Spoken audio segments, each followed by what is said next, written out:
you remember that commercial years and years ago about "I've fallen and I can't get up."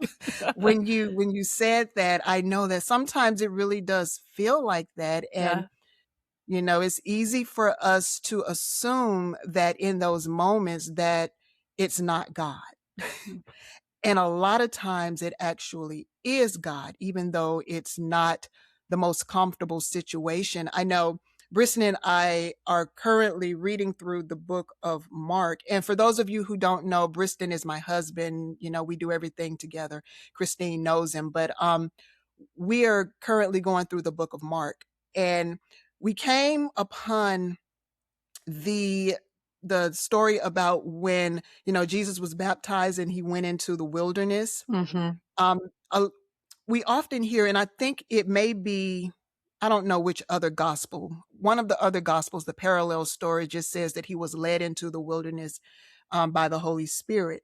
But it was interesting that in Mark, it actually says that he was driven into the wilderness by the Holy Spirit. And when we looked that word up for driven, it was the exact same word that's used when they're talking about casting out demons.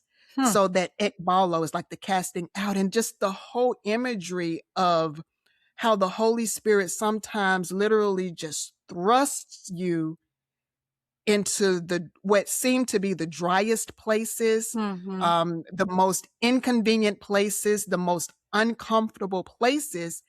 And I don't know about you, but I know sometimes if I'm just going, when I hit those moments, my initial knee-jerk response is, "Oh, this is the devil." But we have to understand that it's probably God, because there's something that he's trying to do, something that he's trying to get out of us. And like Jesus, when we come out of those moments, then we come out in the power of the Holy Spirit, just like Jesus did. So it's important, Mhm. not that we just go through that wilderness or whatever that Mhm. situation is, but that we go through it the right way so that we can come out with power